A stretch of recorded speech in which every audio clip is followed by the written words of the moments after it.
Welcome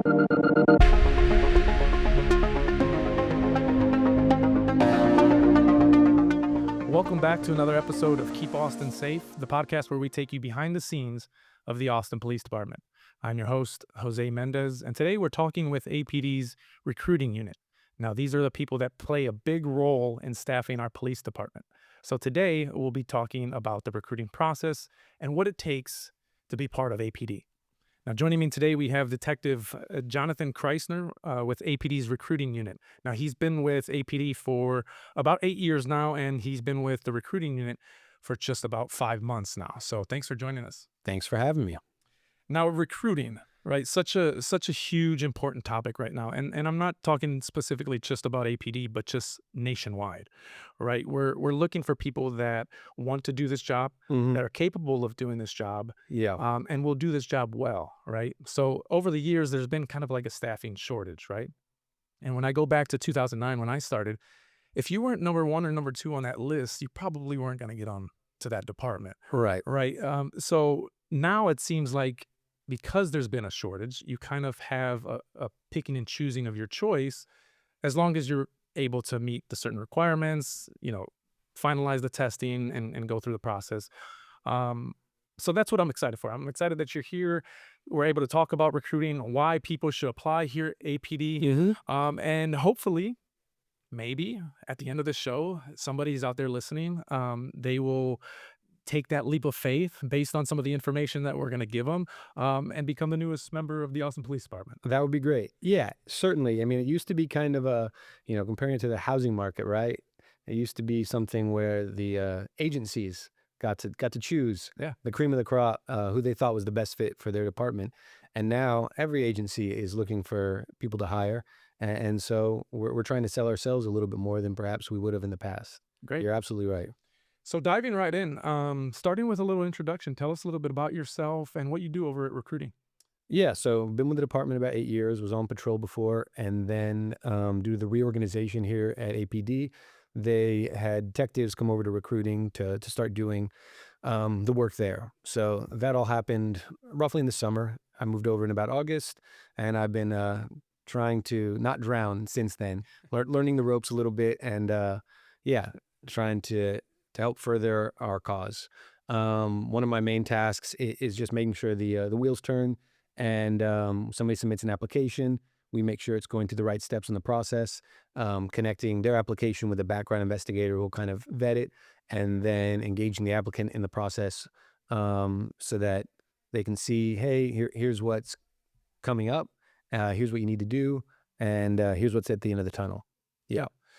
So give us an idea of just what that recruiting unit looks like right now in terms of staffing just within your unit. Yeah, so we have a lieutenant, 2 sergeants, and 10 detectives. Then we have a number of civilian background investigators who assist us in doing those, processing those applications. And then we have a couple of admins who are integral to the team. And then we have our kind of social media coordinator outreach who also help put the good word out. Yeah, so it's up to us to try and find a lot more people to come work with us. Great. So let's talk numbers. Now let's look at a 3-year mark. Let's gauge the last 3 years. Give us an idea of how many applicants within those 3 years started the process, how many went into the training academy, and then how many actually graduated from the training academy. So 3 years is slightly outside of my scope, but I know that historically we've had thousands and thousands of applications every year.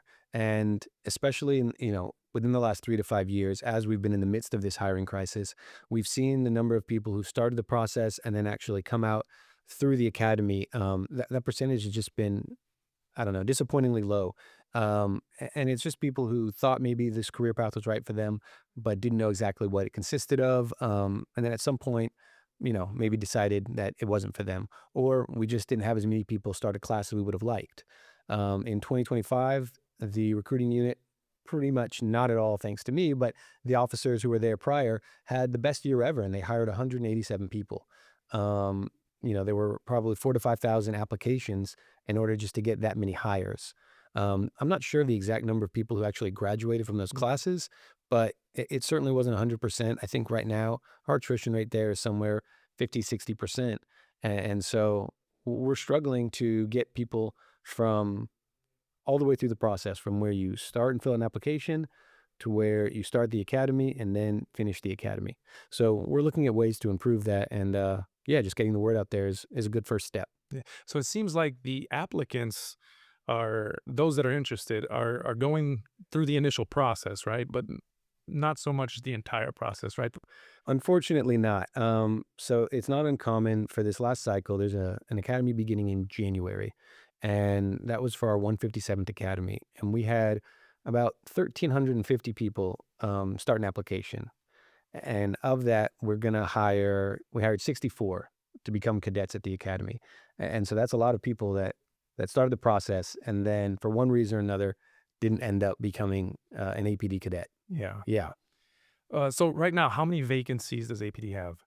So it's roughly 400, give or take. And those 400, you know, we had a better year in terms of officers gained and lost last year.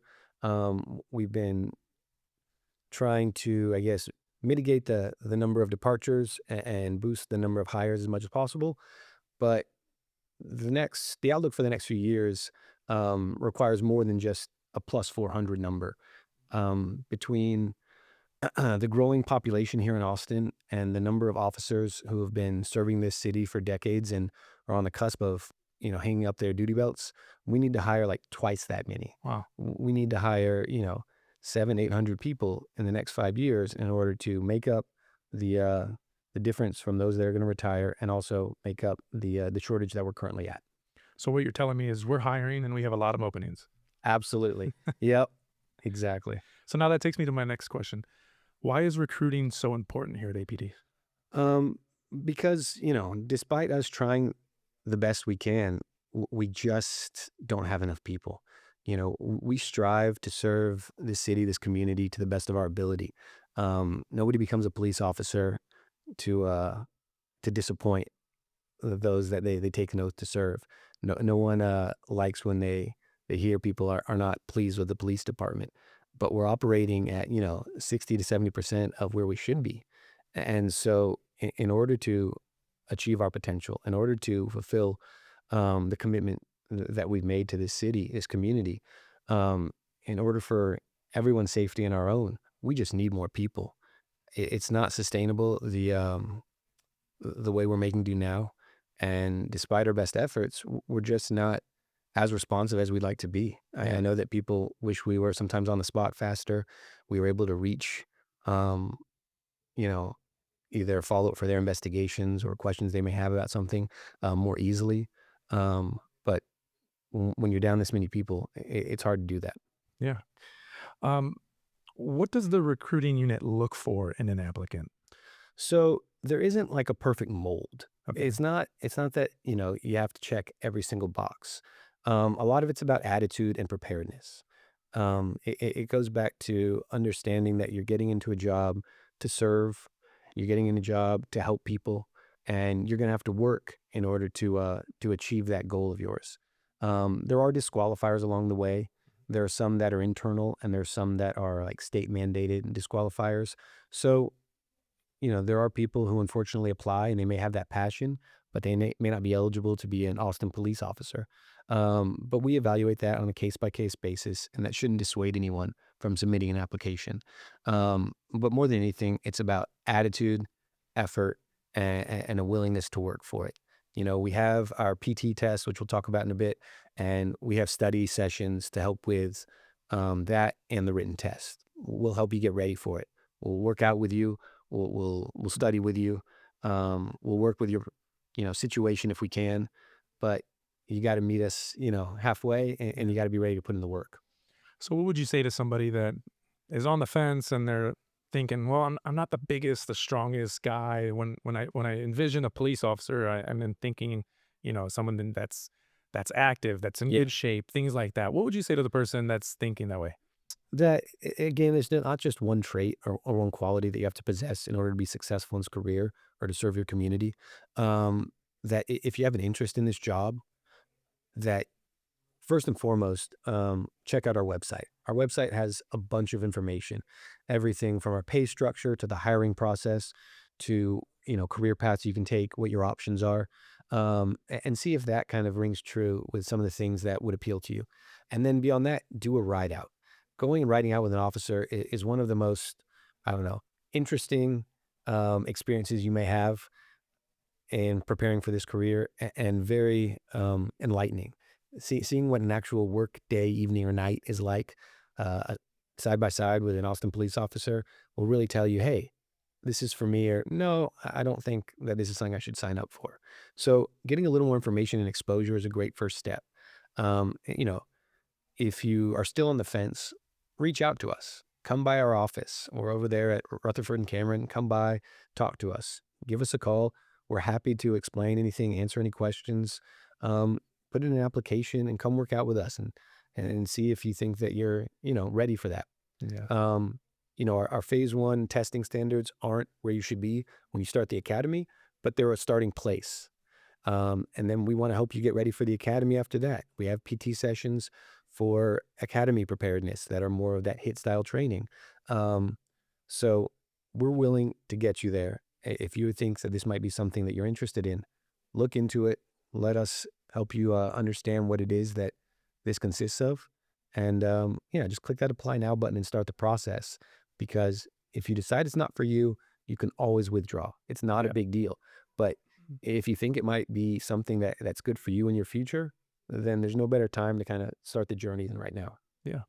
And going back to the ride along program, I think it's really important that people are aware that, if you're on the fence and you're not sure, like, is this something that I kind of want to take on and try to tackle, or like I said, the ride along program is such a huge advantage that we have, Hmm. because people can come out. I believe it's once a quarter you can ride out with an officer anywhere in the city, for the duration of their shift or a partial shift, or Right. whatever you choose. But it really gives you a different perspective when you're sitting next to a police officer and you're taking calls for service, Yeah. and it's nighttime and you're going on these action packed calls. I mean, it Yeah. can be a game changer. Yeah, for sure.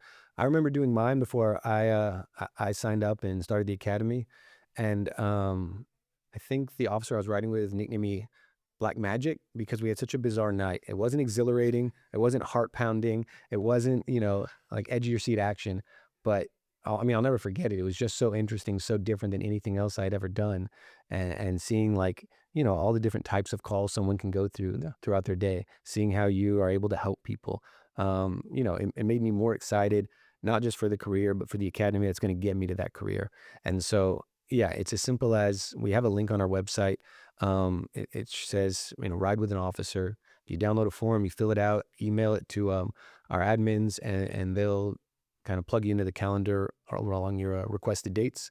And yeah, see what it's about. Yeah. So please take advantage of that. Now, what typically disqualifies applicants? I know you hit on it a little bit, but is there anything specific or that you can give us? So I will read what our minimum qualifications are just for reference. Hmm. So you have to be 20 and a half years old at the time the academy starts. Part of the reason for that is we take our licensing exam in the midst of the academy, and you have to be 21 in order to be licensed per state regulations. So you have to be 20 and a half when our academy starts to make sure you hit that 21 years old mark. Okay. Um, you also have to have a valid driver's license, obviously, to be a police officer. You got to be able to drive. You got to have the license. Fair enough. You have to be a U.S. citizen either by birth or naturalization. Again, these are state requirements. Okay. You have to read, write, and speak English. Important. All three of those are important for the job, so we got to make sure you can do that. You know, um, you'll understand the instructions. You'll be able to pass the written test, and you'll be able to communicate with us. That's how we'll know that you kind of check all those boxes. And then the last one, and it's the newest requirement, is you have to have just one of the three following. And sometimes people get confused and think you have to have all three, but no. So you either have to have 12 semester hours of credit from an accredited college or university with a GPA of at least 2.0, Okay. or 2 years of full-time active military service with an honorable discharge, or 24 months of full-time work experience within the last 36 months. It doesn't have to be the same job for 2 years. It can be different jobs. But as long as in the last 3 years, you've been doing full-time work for at least 2 of those years, you're eligible. Okay. So whatever it is, it doesn't have to be criminal justice or law enforcement related. You just got to kind of display that you have some, You've entered adulthood. You have some sense of responsibility, some sense of commitment, and that's kind of what we're looking for with that. Is hey, I can take on this challenge and fulfill that. So that's kind of the first thing. Some people they're eager to do this, but they might be too young, so they're ineligible, and we just say, hey, wait a little bit longer and come back. So if you meet all those requirements, some of the more common disqualifiers are related to drug history or criminal history. Again, those are evaluated kind of on a case by case basis. Um, we communicate as much as we can, try to get information if we have follow up questions. Our goal isn't to disqualify anyone, but they're just objective kind of standards that we have to go by. Yeah. So, again, that shouldn't be a anything that would make someone hesitant or reluctant to submit an application. It's just something that's a part of the process. Yeah. Outside of that, there are other disqualifiers, but they're easy to just to kind of address as they come up, rather than list them all out. Gotcha. Okay. Now, so can you walk us through that hiring process, let's say from the application process to the start of the academy? And about how long does that process take? So there are different parts of it. The first part, like I mentioned, is going to our website. Mhm. Not only does it have this broken down, but that's where you hit the apply now button. When you hit apply now, you'll fill out an application, and that application will get sent in, and our system will kind of make sure that there are no immediate issues that it detects. If there are, that'll go kind of divert to a different section. We'll take a look at it. If we have questions to clarify a few things, we'll reach out. If there's something on there that's going to trigger a disqualification, we'll email you and let you know that that's the case. If not, we'll send you another email that says, hey, here are the test days coming up. They're almost always on Wednesdays. They start at 6:45 in the morning. We try to be done by about 1:30 or 2 p.m. The vast majority of them take place at our office up there at Rutherford and Cameron. And so it says, hey, choose a day to come test with us. And this is where you do the written test and the PT test. The PT test is a 1.5 mile run, a push-ups for 3 minutes, sit-ups for 1 minute. The passing scores for that, there's a chart on our website, and it's based on age and gender. So if you pass the PT test, come on back, we do the written test. The written test is 113 questions, covers stuff like math, some grammar, some reading comprehension, some reasoning. So those kind of questions, you have 3 hours to do it. So a good amount of time. And again, for both the PT and the written test, we have those sessions to help you prepare. So if you pass both of those, you fill out a little paperwork, and then you talk to one of our background investigators to kind of explain what's next and what's expected to help for you to help us in the process. Once that's complete, you're free to go home and recover, and then we start doing the actual background investigation. We contact references, we search databases, we do our research. Make sure that there isn't anything that would prevent you from joining us. If all that comes back clean, then it's time for our phase two. Our phase two consists of our polygraph, our fingerprinting, our medical assessment, an oral board, and a psych interview. Whether you're in town or out of state, we try to make that relatively compact, all those appointments, so that you're not living at our offices or at one of these places, trying to knock them out in a couple days, let you get back to life. You pass all those, then basically we review everything, make sure all the I's are dotted, T's are crossed, and you're extended that offer for hire as a cadet with the Austin Police Department. The timeline for that differs a little bit. So once you submit the application online, we try to send out those either test dates or the email of disqualification pretty promptly. And then part of that depends on which test date you choose. Some people, they tend to lean towards the end of the process to give themselves as much time as possible to prepare, which I get, but it really makes the back end of our hiring cycles, very heavy, and the front end not as much. If I were picky, I would just have everyone, it'd be perfectly balanced where every test date has a certain number. Yeah. But be that as it may, it depends on what day you choose. Once you've tested and passed, that cycle, that portion of the cycle, we try to wrap up in 2 to 3 months. Some things can make it a little quicker, some things a little slower. It's not a guaranteed time frame, but from my time there, that's what I've seen. That's roughly the time frame that we try to kind of start our investigation and then have that offer sent out. So overall, it's pretty quick. Yeah. And I know that's a lot of information. Yeah. But it seems like you guys have kind of broken it down phase by phase. Hmm. And it's just one of those things where if you take each phase, day by day, go one phase at a time and kind of move through the process.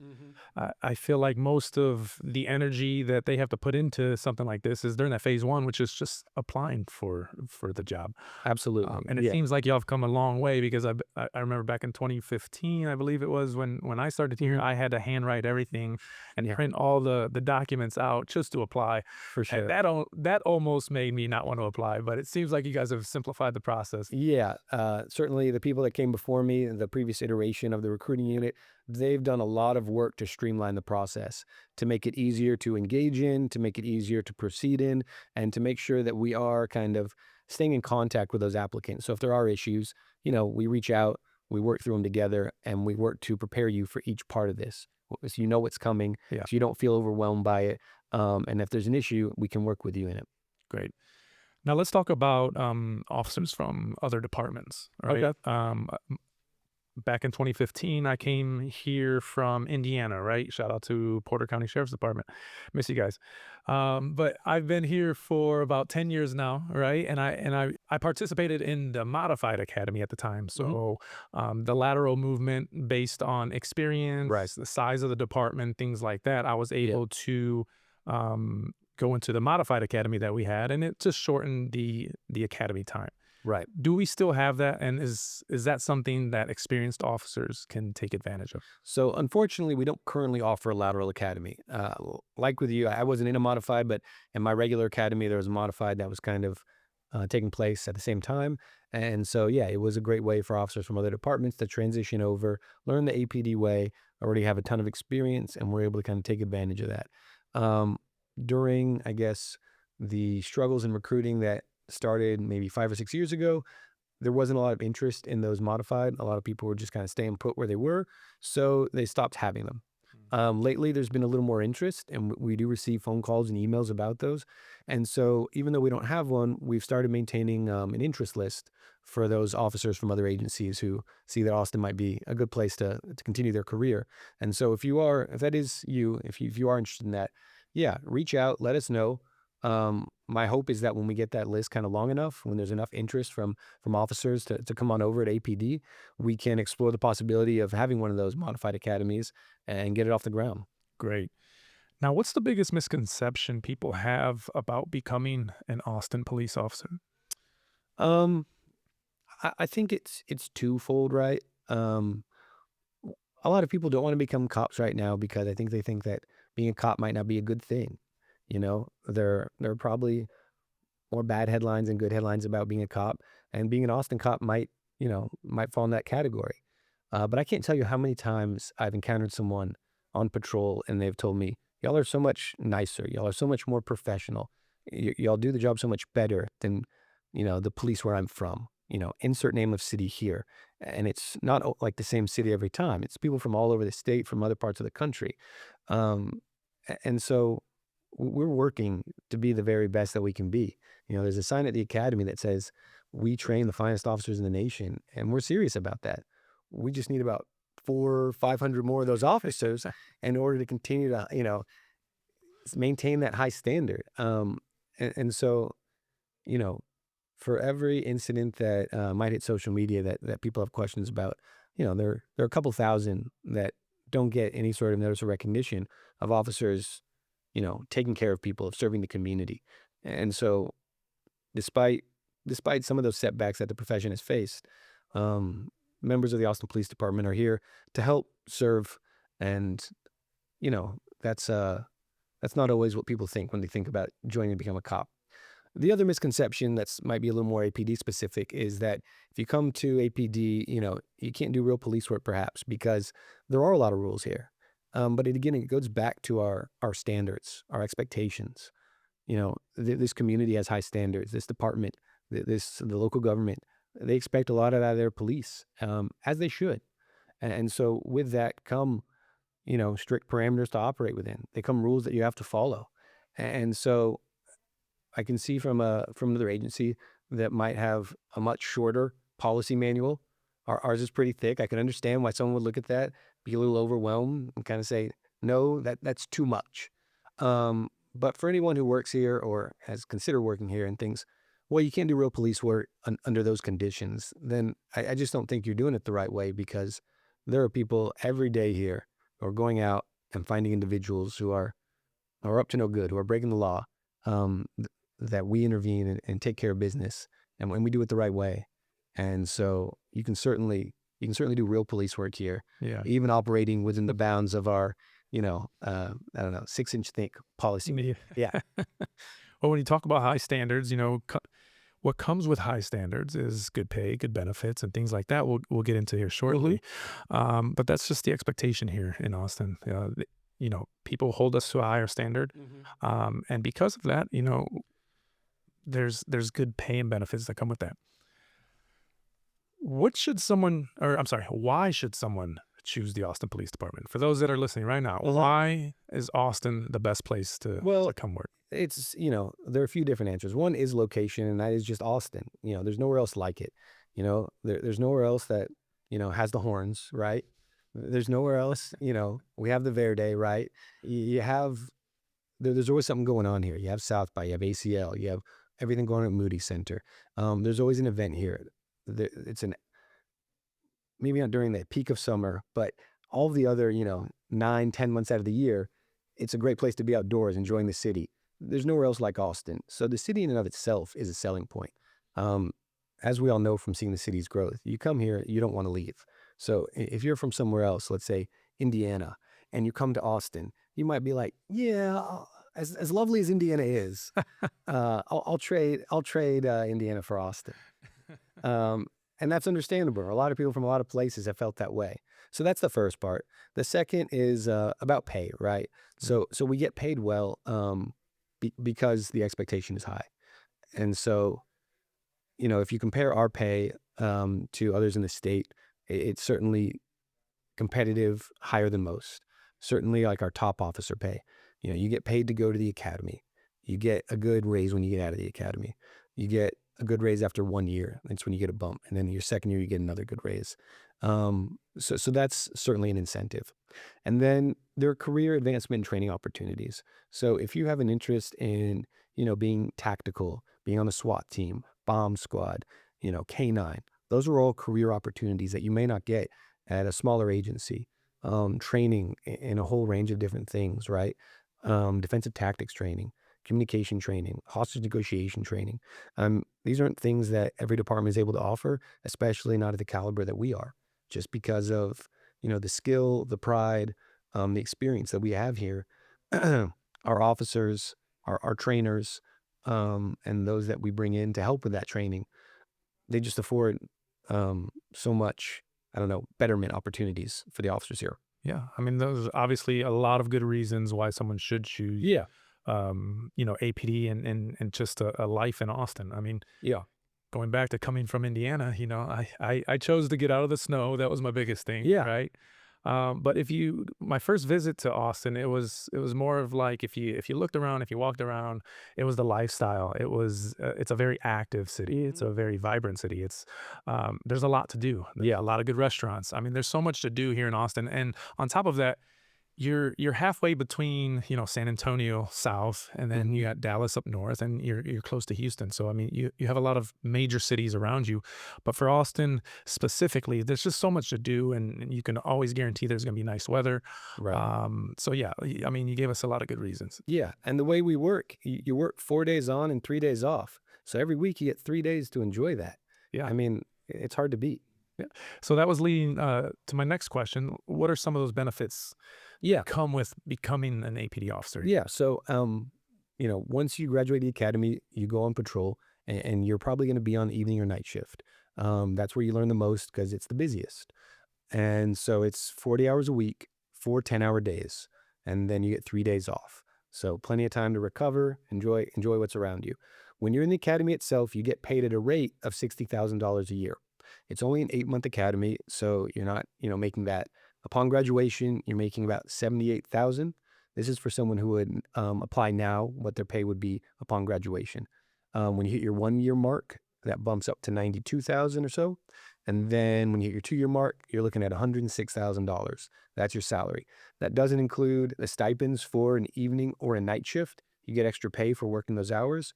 If you have an associate's, a bachelor's, or a master's degree, you get extra pay for each of those. If you speak a second language, you get extra pay, even a little bit more if that's Spanish, because it's used Yeah. more frequently than someone who might speak, Mm. French, Italian, Chinese. Um, so those are all things that boost your salary, not to mention the benefits, not to mention the retirement, not to mention, vacation, sick days that help you recover from a job that's pretty taxing. Yeah, I mean, I don't know where else you can go and kinda make that kind of money that quickly. Absolutely. I Yeah. mean, you're looking, correct me if I'm wrong, but from the time you enter an academy to about 2 or 3, years outside of Mhm. that, you're looking at over 100,000. Yeah. And beyond that, I mean, especially what's going on right now, this is a stable job. This is a job that, isn't experiencing mass layoffs. There aren't machines that are about to step in and replace us, not yet anyway. And so for now, if you're trying to figure out what to do with your life and you're looking down the road, or you're in a place right now that you're thinking of a career change, you know, like you mentioned, that might be a pay cut if you're looking for a career transition during the academy, but soon after, you might be looking at a pay raise or matching what you were making, not Yeah, not even including all those stipends. yeah. And if you're starting your life, whether you have a little bit of debt from college, or you're eager to move out on your own and have a house, you'll be making money for that in no time. Yeah, for sure. Now, what separates APD from other departments, in your opinion? I mean, kind of the things we mentioned. I mean, if you're going for a big agency, um, you know, we pay better than most. Maybe not every single one, but between the city, the specialized units, the opportunity for that kind of advancement, that's part of it. And if you're looking at smaller agencies, some of that also falls in line. The training, the if you go to a smaller agency, oftentimes you don't have very many opportunities to promote, to be a detective somewhere, to go to a SWAT type unit, or a fugitive apprehension type unit. Um, and so here at APD, again, you kind of have the best of both worlds. Yeah, Yeah. and that's one. I mean, one of the things I notice, transitioning from another department is the training and the people that are putting on that training at our academy. I mean, we to this day, I will swear by this. We have some of the best trainers here, and I'll put that against any other department. The training itself is great, Hmm. and the instructors that put that training on are tremendous. Now, for someone who is listening and who's on the fence of applying, Right. what would you say to them right now? I've said it a few times, but the first step is go to our website. I know, Go to but the it has website. so much information on there that, when I'm talking and explaining all these things, you're not probably going to retain it all. And that's understandable. So if there's something else that either I didn't mention or that you don't recall, go to the website and check it out. The next thing would be, that write out. That write out's super important. It just shows you what the job's about. What I tell people when they come in and they're curious about it, or they're on the fence, and the way I try to break down this job is, look, a lot of people who start their career as a police officer, or look into being a first responder, they want to help people. They want to change the world, so to speak. But we don't really get that opportunity to change the whole world, right? But what we can do is every day you come to work, you know, you can help someone. What big or small, someone gets in a car crash, someone has, something stolen from them, right? Someone has to drive by and see those firefighters playing pickleball with their shirts off. Whatever issue they're having, we can try to help them with that, right? We can go to that crash and we can explain to them, hey, like, I can't undo the crash, right? But I can try to tell you about the next steps, and walk you through what that process is going to be like with your insurance company, and give you what you need for that. I may not be able to get your stuff back immediately. If I can, I'll certainly try, but I can explain to you kind of how the investigation is going to go, what you can do to help us, and what we can do to help you. I can't make it magically reappear, but if there's some way to track it down, we'll work to get it back. I can't make those firefighters have worn a shirt to begin with. But I can go by the firehouse and say, hey, for decency, right? Put the shirt on, right? So we help however we can. And if you've improved someone's day and you do that every day, it's a pretty darn rewarding career.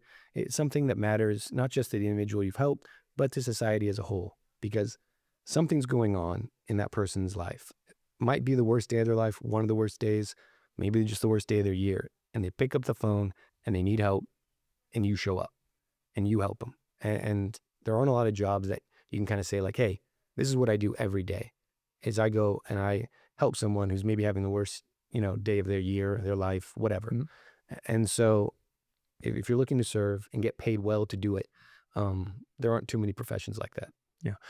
And just for the record, we love our AFD people, but we just got to give you a hard time. Yeah, I understand. It was a contract year, so I get giving the people what they want, playing pickleball with their shirts off. They got their contract, so it's just some modesty. That's all I'm Hey, advocating fair for. enough. Fair enough. Yeah. Now, for those that are sitting at home listening to this and haven't hit the apply button, Hmm. um, and they may have some questions about Sure. recruiting, what's the next step if they have questions? Sure. I won't say go to the website because we've covered that. Cover that. Okay. Don't if you decided the website's not for you, or if you've already checked out the website, still have questions, call us. Give us a call. Just Google Austin PD Recruiting. Our number will come up, as will our email address. Shoot us an email. We'll reach back out. We'll help you with whatever you have. We'll help you set up the ride out. We'll answer whatever questions might be particular to your circumstance. Let us explain to you why maybe you would want to be a cop. Let us invite you to one of these PT or study sessions so you can see where you are in the process and get kind of a sneak peek into it before you maybe fully commit. We'll let you just dip your toe in the water. Um, and if you come across an officer, don't hesitate to engage with them. Ask them what they like about the job. Ask them, why they got into it. All of our phones, our city computers, they have QR codes that will take you to the website. So, they'll show you, hey, just scan this and check out this information. But they'll tell you like, hey, every part of being a cop isn't rosy. Yeah. I don't know a job that has, that hits all the marks for every single part of their job, but it's a pretty great job, and there's nobody better to speak to about it than the officers themselves. Yeah, I agree. Now, as we wrap things up, a few personal questions here. Let me ask, from a recruiting standpoint, what motivates you to come to work every day to do your job? Um, it's the fact that we're short on people.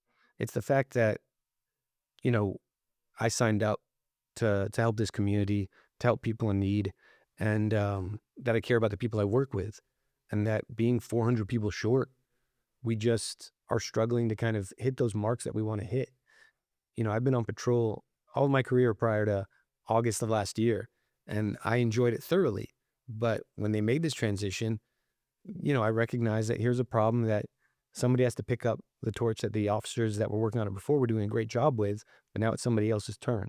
And so, I raised my hand and said, "Hey, I'd like to help with this problem." Mhm. Um, and it's for those reasons: you know, can we get more people through the door to help citizens to keep crime down, and to help the members of the Austin Police Department, um, you know, in the long run. This is a marathon, not a sprint of a career. And we can't have the entire force burning out because we're all doing the job of one and a quarter, one and a third, one and a half people. Yeah. And so with that in mind, there's a certain urgency here Yeah. that I have, and a motivation to try to put a dent in it. Oh, good. Yeah. So my final question, what is the hardest part about your job or the position that you're in right now? Like I mentioned before, not being on patrol Yeah, is part of it, because patrol is a lot of fun. of course. It's where I was for 7.5 years. It's where I learned how to do everything. It's what I'm used to. But I'll be heading back there before long, so it's only like a temporary hardship. Um, I think the hardest part is trying to figure out where we're going wrong in our process. It's it's trying to get the word out there, and then not understanding why maybe people aren't interested, or people that do start the process don't finish it. It's wondering like, hey, um, what do I what do I have to do to kind of help you see this through, because you express some interest in and of on your own, right? Something about this career, something about our department struck a chord with you. You started, and then at some point you decided, hey, I don't want to do this anymore, which is fine. But why is that? And why are we having that in such high volumes? Yeah. And how do we kind of solve that problem?